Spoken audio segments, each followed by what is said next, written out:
the year 1349, the city of Cologne was the envy of the Holy Roman Empire.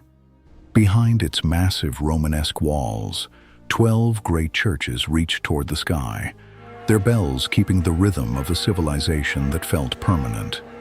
To the weaver at his loom, or the merchant on the docks, the city was a fortress of stone and faith, a system designed to protect both the body and the soul. Yet, within a single summer, the bells fell silent. Not because the faith had vanished, but because there was no one left to pull the ropes. The very walls meant to keep enemies out had become the boundaries of a vast, urban tomb. We are often told that empires fall to swords and fire, but in Cologne, the collapse was quieter. It began with a cough in the marketplace and ended with the realization that even a decent burial had become a luxury the world could no longer afford. Stability was a memory. The Rhine was the pulse of Cologne. It brought the fine woolens of Flanders and the spices of the East, fueling a middle class that dressed in heavy tunics and furs. But the river was indifferent to what it carried. Along with the grain ships came a quiet passenger, hidden in the fur of black rats and the seams of sailors' clothes. The city's wealth, built on movement and trade, became its primary vulnerability. As the first deaths were reported near the docks, the gates were slammed shut, but the enemy was already inside. Families began to watch the river not with hope for profit, but with a deep, growing suspicion of every crate and coil of rope. People learned to find a different kind of value in the silence of the wharves. Wealth offered no shield. Cologne's density was once its strength, a sign of its vibrant economy. But for the ordinary laborer living in a timber-framed tenement, the narrow alleys now felt like a trap. In these cramped quarters, social distancing was a physical impossibility. A single infection in a shared room meant the end for an entire household.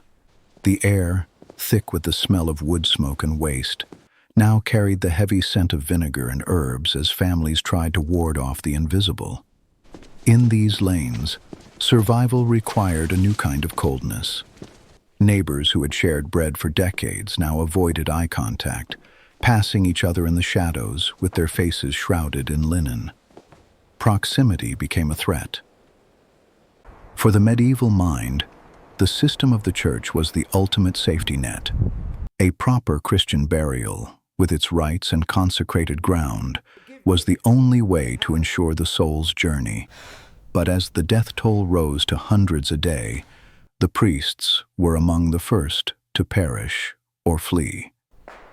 The churches remained, their stone arches cold and indifferent, but the spiritual bureaucracy collapsed. When there were no more holy men to hear confessions or anoint the dying, the ordinary person was left to face eternity alone. Families began to perform their own whispered rituals in darkened rooms, clutching wooden crosses and hoping their sincerity was enough. The soul was left to wander. As the plague tightened its grip, the complex network of food and supply disintegrated. Farmers feared the city gates, the markets emptied. The price of rye and cabbage skyrocketed, leaving those who survived the fever to face the slow ache of hunger. In the shadow of the great cathedral, the social hierarchy shifted. A silver coin was useless if there was no bread to buy. Ordinary people were forced to barter their most precious possessions, a wedding ring, a brass kettle, a father's tools, for a basket of withered vegetables. Hunger became a constant, dull companion that families anticipated every morning. Comfort was not promised. The most essential workers in 1349 were not the merchants or the knights, but the expendables, the gravediggers and carters.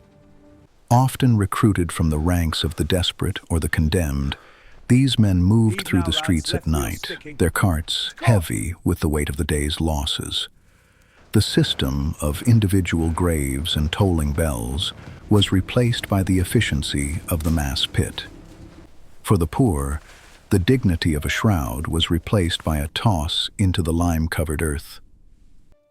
The laborers numbed themselves with strong ale, working in a haze to manage the horror that everyone else was hiding from. They learned to view a human body as merely a task to be completed before dawn. Cologne would eventually recover. The walls would remain, the trade would return, and the bells would ring again. But the city that emerged from 1349 was not the one that entered it. The system had endured, but it had demanded a terrible price from its people, the surrender of their rituals, their trust, and their dead. We look at these ruins and see a monument to a powerful empire, but the soil tells a different story, one of shallow graves and the silent endurance of those who had to keep living when the world they knew had ended. In the end, a society is not defined by its cathedrals, but by what it does when the lights go out. The system survived, but the people were replaceable.